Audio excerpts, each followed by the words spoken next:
An I-Team exclusive, a new designer drug that's already killed 14 people in Rhode Island. Tonight, a family member who saw our investigation is speaking to us. The I-Team's Katie Davis has been following the story for many months. And Katie, no one's been arrested in connection with the deaths as far as we know right now, correct? That's right, Allison. No arrests so far, and that has families upset. After 14 deaths, loved ones say they want to know where the drug came from and who put it out on the streets. Judith Verone raised her son Jason as a single mom, and the two were close. She worried when her only child joined the Marines and was deployed to Iraq, and rejoiced when he came home safe. But when she struggled with addiction, it was his turn to worry. Just like any other mom, you know, she took care of me. I was her only child, so I was her. We were each other's support system. We were best friends. Stereotypical drug user is not the reality most of the time. Verone turned to drugs while her son was serving in Iraq in 2004. She got clean and stayed that way for nearly a decade, but started using again this year with deadly results.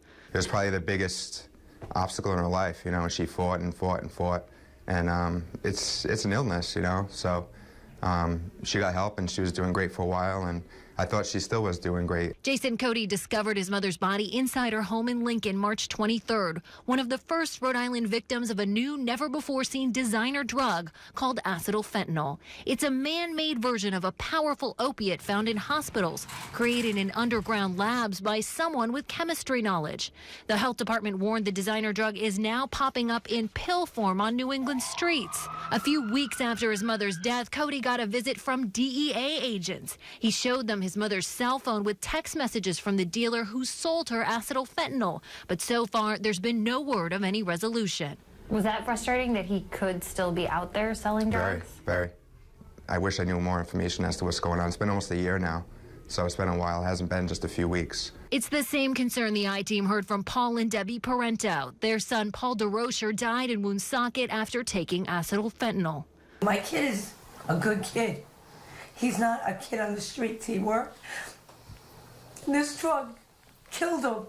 A suspect who was selling acetylfentanyl in Woonsocket, Victor Burgos, was convicted in federal court on possession and distribution. The sentence, 3 years in federal prison. But the U.S. Attorney's Office told NBC 10 there was no evidence Burgos was directly responsible for the overdose deaths. 14 people are dead. 14 people are dead.